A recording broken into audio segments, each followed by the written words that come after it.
Me rakennettiin Kanta-Hämeen hyvinvointialueella data-alusta, mikä mullistaa tiedolla johtamisen ja parantaa asiakaskokemusta. Meillä sosiaali- ja terveydenhuollon organisaatiossa kertyy dataa useista eri lähteistä, muun muassa potilastietojärjestelmistä, asiakastietojärjestelmistä, erilaisista erillistiedon keruista, muun muassa toimintakykyyn ja ihmisen elämänlaatuun liittyen.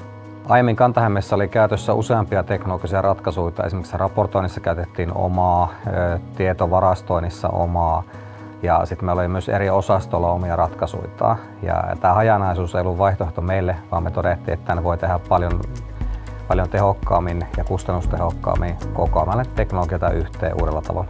Siksi me keväällä 2023 käärittiin hihat ja lähdettiin käyttöön ottamaan Tietoevryn Data Platform for Health -tietoallasratkaisua. Jo muutamaa kuukautta myöhemmin meillä oli alusta pystyssä ja useita eri lähdejärjestelmäintegraatioita toteutettu. Me nähdään Kanta-Hämeessä, että tiedon käsittelyssä on 3 tasoa.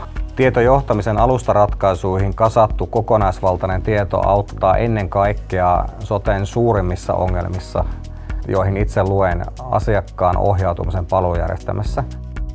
Toisella tasolla puhutaan tiedolla johtamisesta, eli silloin hyvinvointialueen johto seuraa enemmänkin summatasolla sitä, miten asiakkaat ovat päässeet hoitoon ja minkälainen hoidon lopputulos on ollut.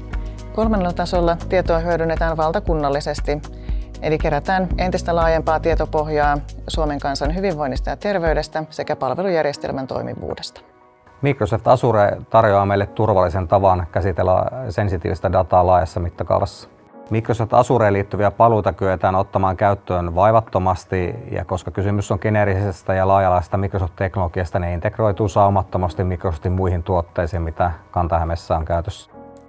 Microsoft Azureen investoidaan miljardeja vuodessa ja tämän johdosta kehittäminen ja kehittyminen on koko ajan aallonharjalla. Ja tämä mahdollistaa Kanta-Hämeelle sen, että voimme käyttää koko ajan kehityksen kärjessä olevia teknologisia ratkaisuja.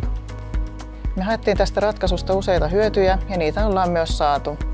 Tiedon hallintaa on pystytty keskittämään, tietoa on pystytty hyödyntämään entistä monipuolisemmin ja on saavutettu myös merkittäviä kustannushyötyjä.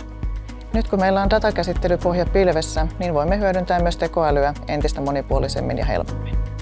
Tulevaisuus on mahdollisuuksia täynnä, kun me rakennamme entistä parempia sosiaali- ja terveydenhuollon palveluita.